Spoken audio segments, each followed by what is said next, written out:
Hello friends, welcome to our channel. I hope you all are well. तो आज के video में हम लोग इंफॉर्मेशन रिट्रीवल टॉपिक को पढ़ने जा रहे हैं। इस वीडियो में ये पार्ट सेकंड है। पार्ट फर्स्ट में हम लोगों ने इंफॉर्मेशन रिट्रीवल के मॉडल्स को डिस्कस करा था और उसके फीचर्स को डिस्कस करा था। अगर आपने उस वीडियो को नहीं देखा है तो उसका लिंक मैं डिस्क्रिप्शन बॉक्स में डाल दूंगी। एंड देन आज हम लोग पार्ट 2 में इंफॉर्मेशन रिट्रीवल के इवैल्यूएशन टेक्निक को देखेंगे। इवैल्यूएशन का मतलब होता है मापन कि हम लोग इंफॉर्मेशन रिट्रीवल को, सूचना पुनर्प्राप्ति को किस तरीके से किसी सिस्टम में क्या कर रहे हैं, मेजर कर रहे हैं। इसके बाद हम लोग models, features and evaluation information retrieval के एमसीक्यूज को पढ़ेंगे जो कि हमारे प्रीवियस ईयर एग्जाम्स में आ रखे हैं। तो सबसे पहले हम लोग पढ़ते हैं कि इवैल्यूएशन ऑफ रिट्रीवल सिस्टम में क्या क्या आता है। 3 इसका मापन का टेक्निक होता है, precision and recall, F measure, mean average, precision जिसको हम लोग मैप कहते हैं। ठीक है, अब देखिए प्रिसीजन रेशियो का मतलब क्या होता है। प्रिसीजन एंड रिकॉल को हम लोग साथ साथ पढ़ेंगे क्योंकि ये एक बहुत ही कंफ्यूजिंग टॉपिक है, इसको ध्यान से समझिएगा। तो देखिए प्रिसीजन और रिकॉल जो होता है ये 2 टाइप का इवैल्यूएशन टेक्निक होता है जो कि इंफॉर्मेशन रिट्रीवल सिस्टम को क्या करता है, मेजर करता है। ये आपको ये बताता है कि आपका जो सिस्टम है उसमें सूचना पुनर्प्राप्ति का जो इंफॉर्मेशन रिट्रीवल का जो टेक्निक है उसका कितना अच्छा वो इफेक्टिव तरीके से आपके सिस्टम को काम कर रहा है। जब भी कोई यूजर कोई क्यूरी को सर्च कर रहा है तो वो उससे रिलेटेड कितने डॉक्यूमेंट्स को रिट्राइव करके, मतलब सर्च करके यूजर को रिस्पॉन्स में प्रदान कर रहा है। कभी कदार देखिएगा हम लोग किसी लाइब्रेरी में जाते हैं तो हम लोग जब कोई कंप्यूटर में कुछ टॉपिक सर्च करते हैं तो हम लोग को तुरंत से उससे रिलेटेड हम लोग को बहुत सारे टॉपिक्स मिलते हैं और यूजर क्या कर पाता है, अपने आप को उस किताब तक अपना पहुंच बना पाता है आसानी से। यही अगर सोचिए कि हम लोग किसी लाइब्रेरी में गए और हम लोगों ने आईआर सिस्टम पे कोई चीज सर्च करी और कलेक्शन में वो बुक है लेकिन फिर भी आईआर सिस्टम उसको नहीं बताएगा या तो उससे रिलेटेड बुक नहीं बताएगा, तो क्या होगा, यूजर उस किताब तक नहीं पहुंच पाएगा और उसको उस किताब के बारे में नहीं पता चल पाएगा। तो किसी भी लाइब्रेरी में इंफॉर्मेशन रिट्रीवल सिस्टम का अच्छा होना क्या होता है, बहुत ही ज्यादा जरूरी होता है। इसी वजह से इंफॉर्मेशन रिट्रीवल का इफेक्टिवनेस, उसको मेजर करना क्या होता है, बहुत ही इंपॉर्टेंट काम हो जाता है। तो अब हम लोग समझेंगे कि प्रिसीजन क्या होता है एंड रिकॉल क्या होता है। देखिए प्रिसीजन रेशियो का सबसे पहले हम लोग फॉर्मूला पढ़ेंगे, नंबर ऑफ रेलिवेंट डॉक्यूमेंट्स रिट्राइव्ड बटा टोटल नंबर ऑफ डॉक्यूमेंट्स रिट्राइव्ड। ठीक है, एंड देन रिकॉल का पढ़ेंगे, नंबर ऑफ रेलिवेंट डॉक्यूमेंट्स रिट्राइव्ड बटा total number of relevant documents in the collection. तो देखिएगा आपको ये दोनों क्या हो रहे हैं, सेम ही टाइप के लग रहे हैं। ठीक है, लेकिन हम लोग अब एक एग्जांपल से इसको क्या करेंगे, अच्छे से समझने का ट्राई करेंगे। देखिए मान लीजिए जैसे ही कोई इंफॉर्मेशन जो रिट्रीवल सिस्टम है उसमें 4 टाइप का केस होता है। सबसे पहले होता है रेलिवेंट रिट्राइव, मतलब रेलिवेंट का मतलब होता है जो चीज हम सर्च कर रहे हैं उसी से रिलेटेड, उसी से मिलता जुलता। रिट्राइव का मतलब होता है उसको सर्च करना, मतलब कि आपको खोज के क्या करेगा, आपको ला के देगा। अब देखिए रेलिवेंट, जब भी हम लोग कोई सिस्टम में सर्च करते हैं तो रेलिवेंट रिट्राइव का मतलब कि जो चीज हम सर्च कर रहे हैं उसी से रिलेटेड आपको क्या करेगा, सर्च करके आपका आईआर सिस्टम आपको बता देगा कि इससे रिलेटेड ये सारी बुक्स भी आपको लाइब्रेरी में मिलेगी। रेलिवेंट नॉट रिट्राइव मतलब कि आईआर सिस्टम खराब हो रखा है या तो उतना प्रिसाइजली वर्क नहीं करता या तो उतने अच्छे से काम नहीं करता कि रेलिवेंट है, मतलब कि आपकी लाइब्रेरी में उससे रिलेटेड है किताब लेकिन उसको रिट्राइव करके, मतलब आपको सर्च करके नहीं बता रहा है। नॉन रेलिवेंट रिट्राइव मतलब कि जो उससे रिलेटेड नहीं है उसको भी क्या कर दिया, रिट्राइव करके बता दिया। नॉन रेलिवेंट नॉट रिट्राइव मतलब कि जो रिलेटेड नहीं है उसको क्या किया, नहीं रिट्राइव किया। तो हमारा आईआर सिस्टम तभी बहुत अच्छा वर्क करता है जब फेवरेबल कंडीशन में फर्स्ट एंड फोर्थ आता है। जब सेकंड एंड थर्ड आता है तो वो क्या हो जाता है, हमारा आईआर सिस्टम खराब, मतलब अच्छा वर्क नहीं करता है। तो हम लोग को यही समझना है कि कौन सा अच्छा आपको बताता है, कौन सा आईआर सिस्टम अच्छा बताता है, कौन सा आईआर सिस्टम उतने अच्छे से नहीं बताता है। तो हम लोग समझ गए कि 4 केस हो सकता है, रेलिवेंट को रिट्राइव करेगा, या तो रेलिवेंट है उसको रिट्राइव नहीं किया, या तो नॉन रेलिवेंट को रिट्राइव कर दिया, सर्च करके दे दिया, या तो जो रेलिवेंट है उसको भी रिट्राइव नहीं किया। ठीक है, अब देखिए हम एक एग्जांपल लेते हैं। मान लीजिए कि एक क्यू नाम का क्यूरी हम लोगों ने सर्च किया। ठीक है, अब क्यू जैसे ही हमने सर्च किया तो वो जैसे ही हमने क्यू सर्च किया तो वो क्या होगा कि डॉक्यूमेंट्स में मान लीजिए कि जो हमारा कलेक्शंस है उसमें से आईआर ने क्या किया, उससे रिलेटेड 100 डॉक्यूमेंट्स हम लोग को सर्च करके दे दिए। अब क्या करेगा यूजर, उसमें से देखेगा कि उसके हिसाब से कौन कौन सा किताब क्या है, उसके जो वो चाह रहा है उससे रिलेटेड है। तो उससे रिलेटेड मान लीजिए कि 80 बुक्स हैं जो कि उससे रिलेटेड है, और सिस्टम ने क्या किया, रिट्राइव करके 100 दे दिया। तो हमारा प्रिसीजन रेशियो क्या हो जाएगा, 80/100 गुना 100 करेंगे क्योंकि हमको रेशियो निकालना। तो 80/100 गुना 100, तो हमारा क्या हो जाएगा, प्रिसीजन रेशियो क्या हो जाएगा, 80% हमारा प्रिसीजन रेशियो आ जाएगा। और दूसरा एक और बात हम लोग को याद रखना है कि बहुत बार एग्जाम में पूछता है कि हाईली प्रिसीजन रेशियो आपको क्या बताता है। तो देखिए, हाई प्रिसीजन वैल्यू किसी भी डॉक्यूमेंट रिट्राइव सिस्टम क्या बताता है कि ये जो है यूजर के क्यूरी के हिसाब से लार्ज अमाउंट में क्या बताता है, डॉक्यूमेंट्स को रिलेट करके रिट्राइव करके देता है।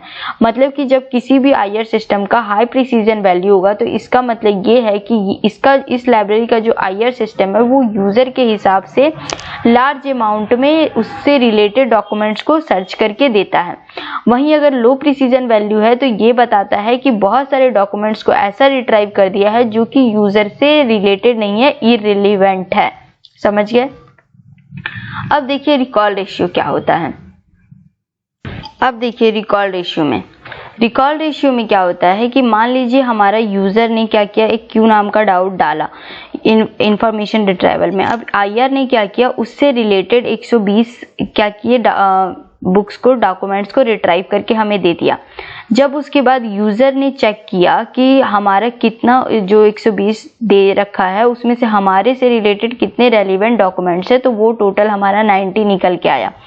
तो न्यूमरेटर में क्या हो जाएगा, 90, क्योंकि हम लोग को क्या चाहिए, न्यूमरेटर में रेलिवेंट डॉक्यूमेंट्स चाहिए, तो रेलिवेंट डॉक्यूमेंट्स हमारा 90 हो जाएगा। अपॉन में अब जो हमारा 120 इसने रिट्राइव करके दे दिया था उसमें से कितने हम लोग को रेलिवेंट मिले, 90 बचे 30। अब वो अपॉन में हमारे क्या है, total number of possible relevant documents in the collection, मतलब कि कलेक्शन में कितनी पॉसिबल हो सकते हैं रेलिवेंट डॉक्यूमेंट्स। जब हमने इसको सर्च किया तो ये हमारा आता है 100, तो 90/100 गुना 100 मतलब हमारा रिकॉल कितना हो जाएगा, 90%। तो ये होता है कि रिकॉल रेशियो, जिसमें हम लोग अपॉन में रखते हैं रेलिवेंट डॉक्यूमेंट्स रिट्राइव बटा हम लोग के कलेक्शन में से कितने आईआर सिस्टम ने रिलेटेड डॉक्यूमेंट्स को क्या कर दिया, रिट्राइव करके दे दिया। ठीक है। एंड प्रिसीजन रेशियो में ये होता है हमारा कि कितने डॉक्यूमेंट्स को रिट्राइव किया बटा कितने रिलेटेड हमारे डॉक्यूमेंट्स हैं जिसको रिट्राइव हुए हैं, अपॉन में कितने डॉक्यूमेंट्स को रिट्राइव कर दिया। मतलब कितना डॉक्यूमेंट्स आईआर ने रिट्राइव किया, उसके बाद हम लोग चेक करेंगे कितना उससे रिलेटेड था, जो रिट्राइव किया उसमें भी हमारी क्यूरी से कौन सा रिलेटेड था, वो होता है प्रिसीजन रेशियो। ठीक है। अब देखिए रिकॉल रेशियो जब अगर हाइयर आता है तो वो क्या बताता है, जब कोई आईआर सिस्टम में हाई रिकॉल सिस्टम आता है तो ये बताता है कि हमारा जो सिस्टम है वो लार्ज अमाउंट में रिलेटेड डॉक्यूमेंट्स को रिट्राइव करके दे रहा है। और अगर लो रिकॉल वैल्यू आता है तो ये बताता है कि बहुत सारे रेलिवेंट डॉक्यूमेंट्स को क्या कर रहा है, सिस्टम रिट्राइव नहीं कर रहा है। ठीक है। अब देखिए नेक्स्ट आता है हमारा एफ मेजर। एफ मेजर एक टाइप का मैट्रिक्स है जो कि इंफॉर्मेशन रिट्राइवल में यूज होता है और ये क्या करता है, बैलेंस बनाने का काम करता है प्रिसीजन और रिकॉल में। और ये क्या करता है, ओवरऑल परफॉर्मेंस बताता है किसी भी आईआर सिस्टम का by collecting precision and recall ratio. तो एफ मेजर का फॉर्मूला होता है 2 × प्रिसीजन × रिकॉल बटा precision plus recall. F measure निकालने के लिए आपके पास प्रिसीजन और रिकॉल दोनों का क्या होना चाहिए, वैल्यू होना चाहिए। तो अगर आपसे एग्जाम में कभी भी एफ मेजर पूछेगा तो आप बता सकते हैं, आपके पास गिवन होगा प्रिसीजन एंड रिकॉल रेशियो। ठीक है। अब देखिए एक नेक्स्ट आता है mean average precision. Mean average precision का मतलब आपको समझ आ रहा होगा। इसका मतलब होता है कि प्रिसीजन हमने जितना निकाला है, अलग अलग जो हमने प्रिसीजन निकाला है उसका एक एवरेज वैल्यू क्या होता है, मीन एवरेज प्रिसीजन। अब हम लोग क्वेश्चंस को डिस्कस करेंगे। सबसे पहला क्वेश्चन है which model represent documents and queries as vectors in multi dimensional space. Boolean model, vector space model, probabilistic model, language model. कौन सा मॉडल हम लोग को वेक्टर में बताता है क्यूरीज को, तो वो होता है vector space model. Second question है which model treats documents and queries as set of terms and performs retrieval based on set operation. Vector space model, probabilistic model, Boolean model, language model. ऐसा कौन सा model है जो कि Curie को एक set of terms में बताता है एंड क्या बताता है, set of terms and performs को किस में बताता है, सेट ऑफ ऑपरेशंस। तो इसका आंसर क्या है आपका, ये है आपका बुलियन मॉडल। क्वेश्चन नंबर 3 है, in the vector space model the relevance between documents and queries is determined based on term frequency, inverse document frequency, cosine similarity, probability distribution. Vector space model में जो documents और curies के बीच में जो relation आता है उसको हम लोग किससे मेजर करते हैं, तो उसको हम मेजर करते हैं कोसाइन सिमिलैरिटी से।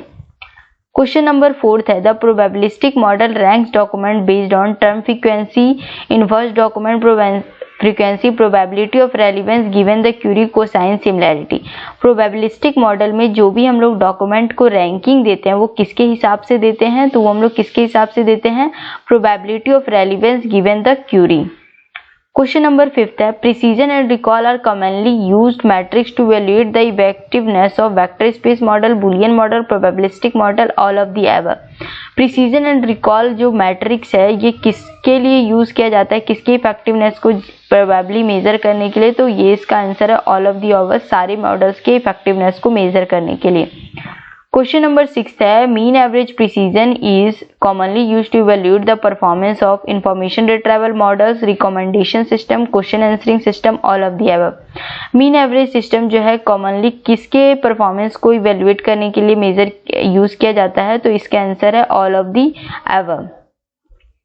अब देखिए हमारा एक और सिस्टम है जिसको कहा जाता है नॉर्मलाइज्ड डिस्काउंटेड क्यूमुलेटिव गेन, जिसका फॉर्मूला है NDCG।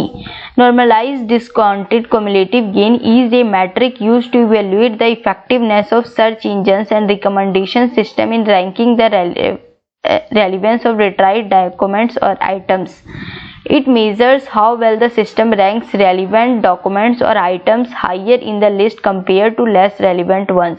देखिए normalized discounted cumulative gain भी क्या है, एक मैट्रिक्स है जिससे आप क्या कर सकते हैं, मेजर करने का टेक्निक है जिससे आप मेजर कर सकते हैं। जैसे हमने सर्च किया तो सर्च करने के बाद क्या होता है, ऊपर में सबसे पहले सर्च करते हैं, सबसे स्टार्टिंग में वही आ जाता है जो कि ज्यादातर लोगों के द्वारा क्या किया जाता है, सर्च किया जाता है, और वो क्या होता है आपके सर्च से रिलेटेड हो तो उसको क्या किया जाता है, रैंकिंग फर्स्ट दिया जाता है और उसको सबसे ऊपर रखा जाता है।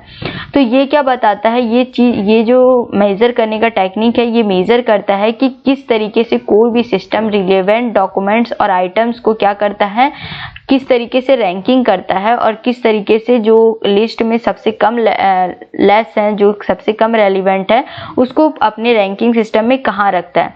तो यही मेजर करने का, रैंकिंग देने का जो तरीका होता है रेलिवेंट डॉक्यूमेंट को और नॉन रेलिवेंट डॉक्यूमेंट को, इसी को क्या कहा जाता है, NDCG, normalised discounted cumulative gain. ठीक है, अब ये देखिए इसका यूज कहाँ किया जाता है, इंफॉर्मेशन रिट्रीवल में, जैसे कि सर्च इंजन्स में। ये क्या करता है, सर्च करता है, सर्च रिजल्ट्स को बताता है और एक्यूरेटली रैंक करता है। ठीक है, और ये सिस्टम क्या करता है, जो भी यूजर सर्च कर रहा है उससे रिलेटेड जो चीजें हैं उसको क्या करता है, रिकमेंडेशन सिस्टम में भी इस सिस्टम का हम NDCG का यूज करते हैं। तो थैंक यू फ्रेंड्स, मिलते हैं नेक्स्ट वीडियो में। तब तक हंसते रहिएगा और पढ़ते रहिएगा और चैनल को लाइक से सब्सक्राइब करना बिल्कुल मत भूलिएगा। और अब भी अगर आपको recall, precision, F measure, MAP, NDCG कोई भी या इंफॉर्मेशन रिट्रीवल के मॉडल्स में से किसी भी टॉपिक में डाउट है तो आप मेरे टेलीग्राम चैनल पे मैसेज कर सकते हैं। वीडियोस के नीचे गलत कमेंट प्लीज मत करिएगा। अगर आपको कोई डाउट है तो मैं बताने के लिए आपको रेडी हूँ। तो थैंक यू फ्रेंड्स।